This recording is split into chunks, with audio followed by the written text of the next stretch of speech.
everyone, and it's good to be here. My name is Lola Oduba. The program, you know, is Chief Commissioners Forum. We're in the presence today of the Honorable Chief Commissioner of the Public Complaints Commission. The Public Complaints Commission recently held a plenary where the 36 states commissioners of the Federation of the Public Complaints Commission came to its headquarters to gather to share ideas on the way forward of the PCC and to play host to all the commissioners were, of course, the Chief Commissioner of the Public Complaints Commission. It's good to be here now, sir, to hear a review of the plenary that held for 2 days at the headquarters of the PCC. Good having you in my office, Lola. Thank you very much, sir.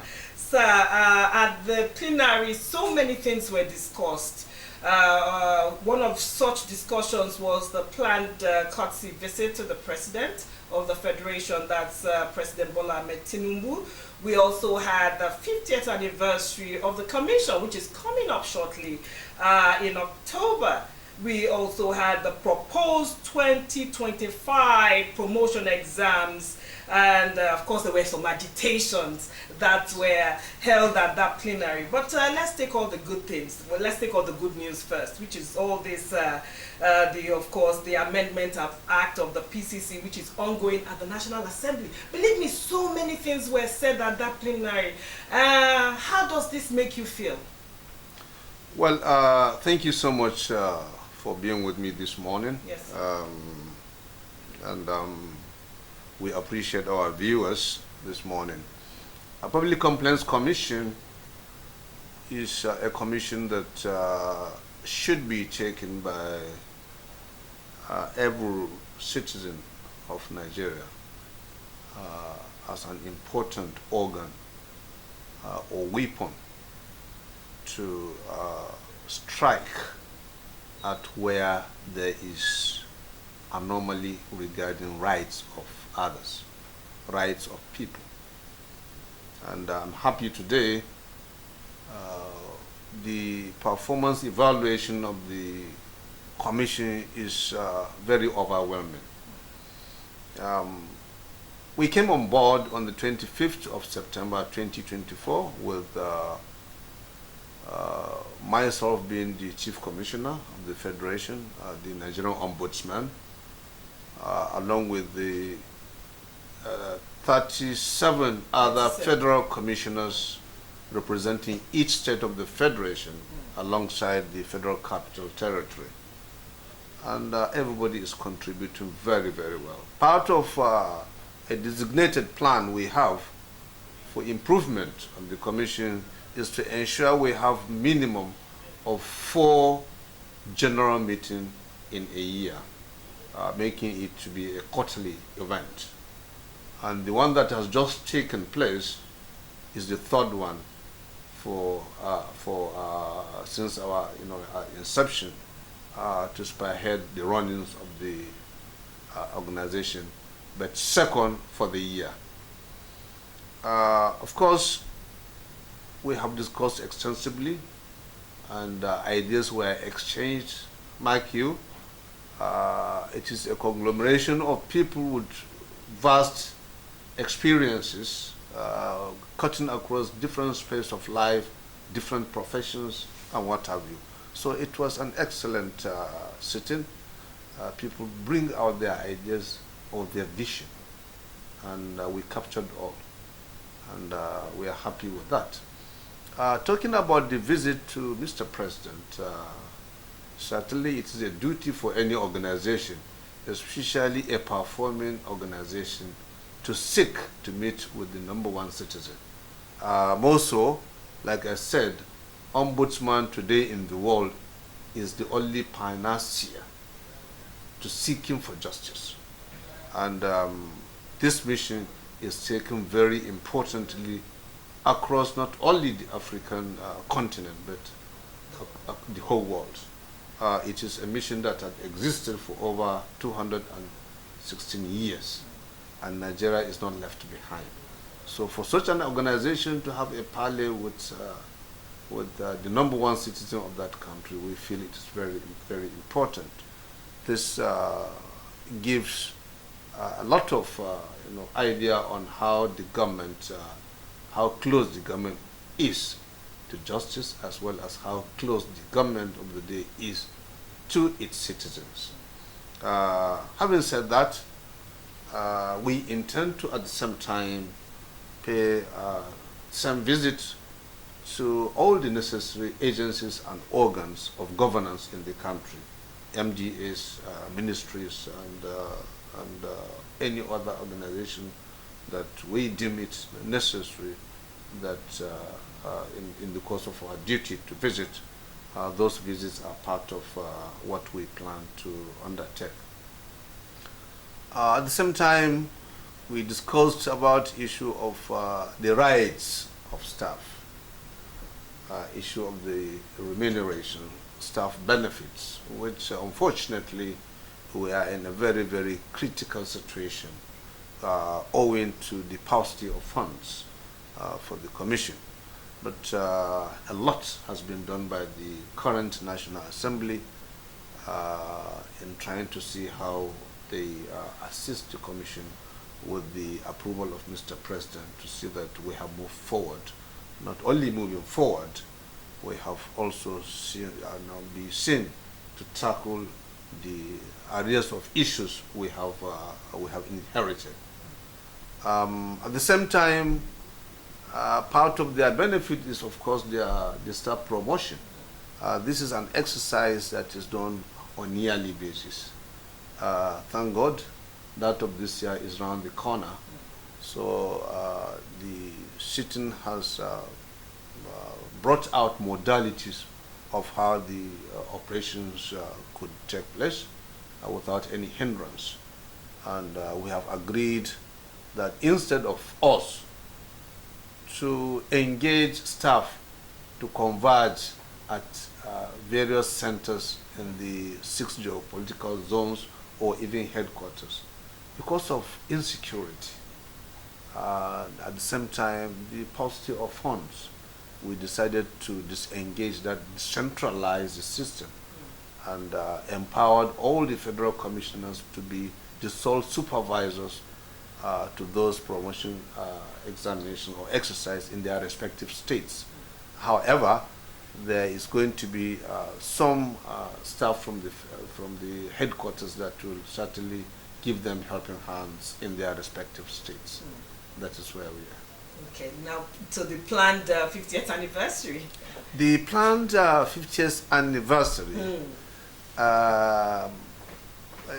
it's just like birthday preparations. I think if we are to go by our age as a commission, 50th anniversary, you will discover that virtually 80 to 90% of agencies in Nigeria, we are the mothers. So many relevant agencies were an offshoot of Public Complaints Commission. Public Complaints Commission's Act, it is an act of the Constitution. It is a constitutional provision introducing that this commission in 1975 with late Ambassador Metama Sule as the first Chief Commissioner of the Federation. And since then, a lot of other leaders have passed through the same commission, and they have done tremendously well. So you imagine, if we are celebrating 50th anniversary, we have to start thinking about the past leaders, the Nigerian leaders who have passed through in the last 50 years. We have to start thinking of the leaders who have put in their best in the commission in the name of the federal commissioners, and even to a large extent, even the respective secretaries of the commission who have contributed immensely. And of course, sister agencies, we have to consider having them around. We have to consider all our senior staff, directors, federal commissioners, and so on and so forth. And at the same time, we have to consider the members of AOMA, African Ombudsman Mediators Association. We have to consider also the International Ombudsman Institute, all these agencies that collaborate with us to ensure our success. So we intend to make it reasonably big, but it all depends, like I said, on how we are able to get the funds to handle this. But be it what may, I can assure you it is going to be a very colorful event, and you will be happy. We're looking forward to that. The Yeah. media especially is looking forward to that. Yeah. Now, let's now go to the proposed Amendment Act that is ongoing at the National Assembly. How far with that? Well, a point of correction first. Our act is not yet in the National Assembly for any amendment. It was there during the last, the tenure of the last commissioners, and unfortunately it had passed up second reading when the 9th Assembly now rounded up their assignment, and we are now in the 10th Assembly. Let me say fortunately also for us, because when we came on board, there are other fresh ideas that that have been brought in by various contributors, and we are now trying to send in our proposal for the for the request of fresh amendment to the Act. That has brought me to an issue of some proposals by some of the federal commissioners to see how we can form various committees to head various departments to assist by way of having a seamless administration, governance as far as the commission is concerned. Unfortunately, since when I came on board, I met quite a number of issues. You remember very well, shortly before I came, the commission was closed down completely for about 3 weeks, and even staff went on spree with placards up to the National Assembly. And this time around, I'm being encouraged to introduce committees, and so that goes to touch my mental equilibrium as to, okay, if we have such committees, or if we had such committees before, what brought about having all those problems of staff, the different issues, to the extent that the place was closed.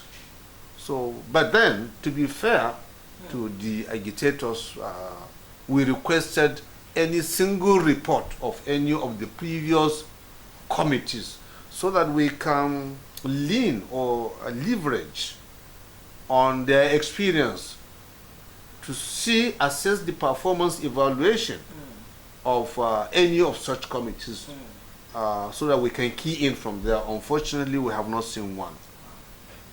And I felt I will fall out of that decision of formation of any committee for now. Secondly, which is very important, provision of committees or splitting federal commissioners of the Public Complaints Commission into various committees is not in our Act. So it is unconstitutional.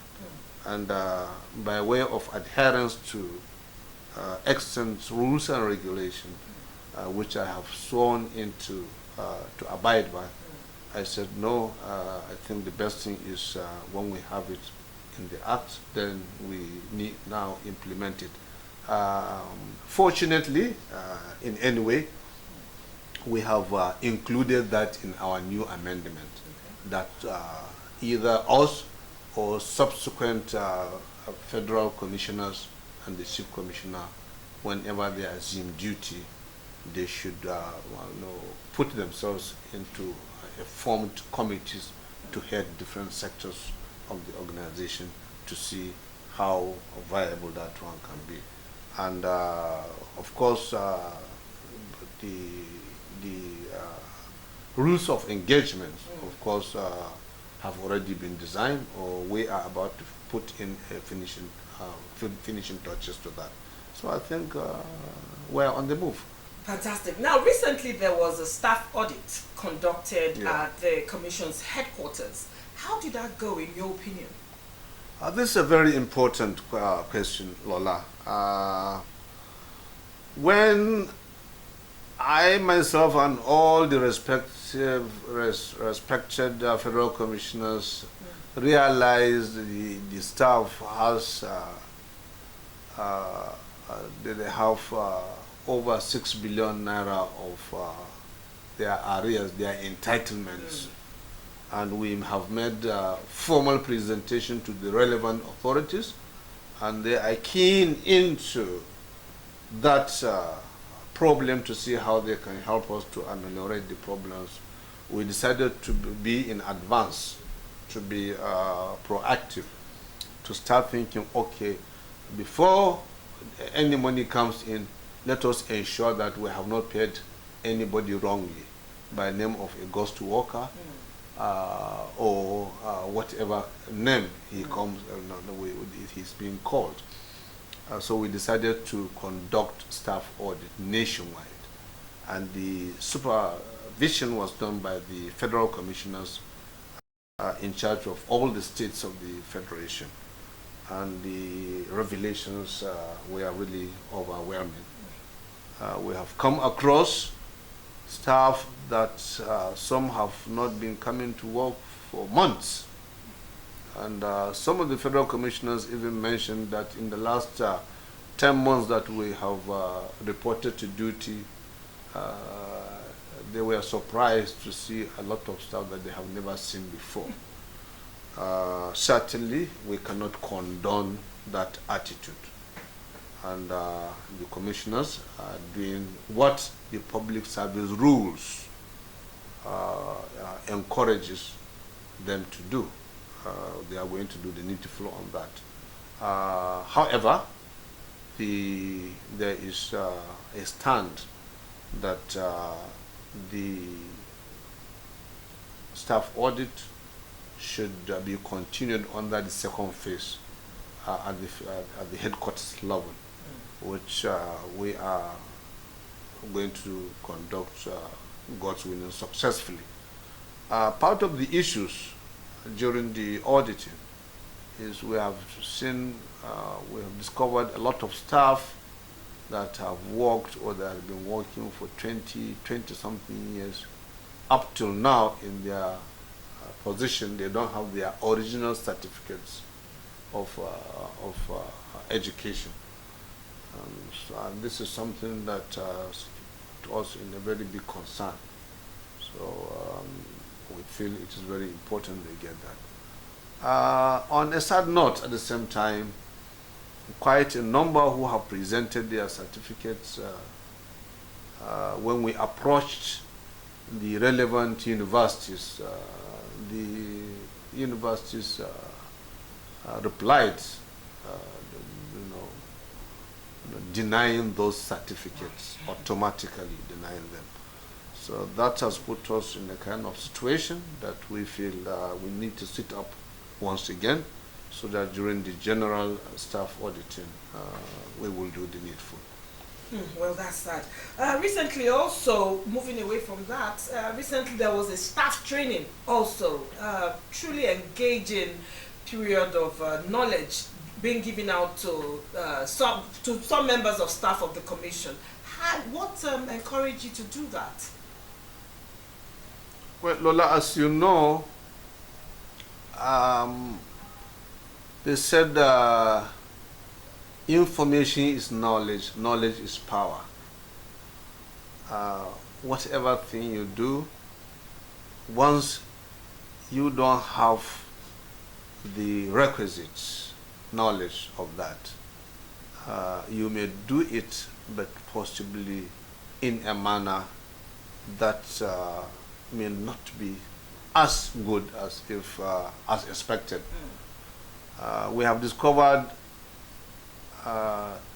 majority of the staff in PCC that have been employed, majority of them have served over the years, they have never passed through a single training ever since they were employed. And we felt it cannot continue like that. That is very clear when we look at the testimonies of the various commissioners, even some sectional heads, directors, deputy directors who are heading their various departments. We discovered quite a lot of problems with the staff. Writing a memo is a problem. Writing a report is a problem. Even some to even express themselves because we are dealing with public and we want vibrancy. You don't need to be an A or B or C grade person. As you know, under the formal and informal educational system, the difference is very clear. This one has passed through a system, a regimented system, where you are trained before you go to A, you need to, but informal, it is the opposite of the formal system of learning. So we are trying to make the commission a very, very vibrant, a solid and solidified, formidable commission that Nigerians and other nationals living in Nigeria alike will certainly have confidence in the commission. Fantastic. Carrying the load of course, I mean, I don't want to call it the whole Nigerian people, 36 states of the Federation, including the FCT. How do you unburden all of this at the end of the day, when you are met with so many people coming with this complaint or the other from different states of the Federation? Well, the most important thing in any organization regarding the administration or the administrative formalities of that agency is separation of power, and also you must try as a leader to understand that yes, you are a leader, you are the final say, but there are different sectors, different parameters in administration that must be adhered to arrive at a conclusion of any action. And that goes to mean that I cannot do my work here and then do the work of the secretary of the organization, that the secretary here we regard as the PAMSEC. Okay? And the secretary of the organization will have to do his or her work, not to be seen doing the work of the director. And that is how the separation of powers comes. So once you have not formed yourself into a monster that every decision you are the one to source issues, you are the one to disseminate, you are the one to analyze, you are the one to take action, you are the one to also give final assessment, it is not going to go well. Not even only to the system, but also to the country. So it is very interesting, and mark you, I'm here as my second mission. I have worked before. When I was not here, I have worked under the civil service rules for 33 years before my retirement 5 years ago. So that has already fashioned me to acquire certain degree of knowledge on how to handle issues. Besides that, when you meet people a lot and you are somebody who is always ready to learn, that will also assist. It's not like this our plenary of 2 days plenary. I have learned a lot in that. So I don't think it is a big deal. The only thing is as a leader, you wouldn't want to see any segment or any section of where you are heading failing. Yes. Okay, taking you back now to the plenary, sir. What other summations? I know that what other conclusions were reached at this plenary by the commissioners and, of course, you, the Honorable Commissioner? Well, like I said, I have segmented all the issues to you. Like on the issue of promotion, we have all agreed that we should decentralize the examination system, and that all the promotion examination, instead of using zonal offices of the 6 geopolitical regions of the country, or using the headquarters because of insecurity and paucity of funds, now it will be conducted at the state levels. Sir, all of the commissioners, what message do you think they are taking back to their various states to tell their people at the Public Complaints Commission and the populace? The mission is very clear. Transparency, discipline. These are the only 2 words I will give you. Once you engage people, you are assigned to be a head of any organization. You must allow people to work. You must allow people to exercise their rights. And of course, it is part of the mission of Public Complaints Commission, Ombudsman, people's rights. So everybody will go home with these 2 major issues. Number 1, there is transparency in Public Complaints Commission today with regards to the organigram, the leadership of PCC. Secondly, there is high level of discipline, in the sense that none of us is ready to do anything out of the box.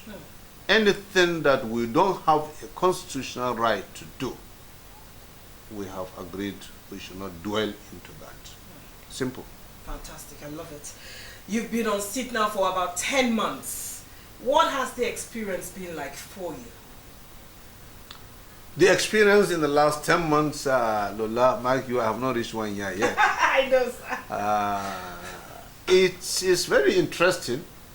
It is very interesting in the sense that you see, you hear, and you learn the good, the bad, and the ugly as a leader. Yes. And this is very interesting. If you bring your memory down the line, I have told you I'm an advocate of transparency and rule of law. And that is exactly what I'm enjoying as I sit on this table, because I will hear from individuals, I will hear from the managers, people managing the affairs of the PCC, the directors. You know, we have monthly meeting of management meeting. All the sectional heads and all the directors attend such meeting. And all sectional heads, whether you have reached that position of a director or not, once you are heading a unit, you are part and parcel of the meeting. We had that. And at the same time, we do sit with the various associations, executive members of the associations, so that we can have a side view. Probably during general meeting, they may not be, it may not be that easy for certain things to be discussed. But I make sure, like now we have finished plenary for our second quarter this year. I'm going to now do the next thing is the management meeting. Then I'm going to sit with all the executive members of various groups, trade unions that are working with us here. That's it. Oh, fantastic. Give a message, a last word to Nigerians who have renewed hope in the Public Complaints Commission, knowing that, of course, a leader, a visionary, has come on board to take the commission with, of course, all the other commissioners who are also vibrant in their own states, who are intended to take the commission to the next level. A message to them all. A message to all our viewers, especially Nigerians, both at home and in diaspora, as well as even people living in Nigeria that are non-Nigerians. Have the Nigerian Ombudsman mission in your minds, have confidence, and our doors are open for criticisms, for advice, and of course for encomiums where we desire to have such. Thank you so much. Thank you so much, sir. It's been a pleasure, as always, to be in your presence, to hear you. Words of wisdom, words of knowledge, words of encouragement, words of truth is what I always pick when I, of course, when I'm in your presence, you know, just listening to what you have for the commission is encouraging and all-encompassing. Yes. Okay, what else can I say? You've heard it all. We've been with the Honorable Chief Commissioner of the Public Complaints Commission. Of course, we've been here to review the performance of the plenary just held recently at the commission. You've heard all the everything that was said and the conclusions that were made, and of course we've also listened to his plans, his future plans for the commission, and of course looking forward to the 50th anniversary coming up at the commission. My name is Lola Oduba. We've been in the company of the Honorable Chief Commissioner. It's been a pleasure to be in his company. Thank you so much again, sir. Thank you, Lola. Please don't go nowhere. Keep watching the Ombudsman's Radio. More programs are coming up. Stay tuned.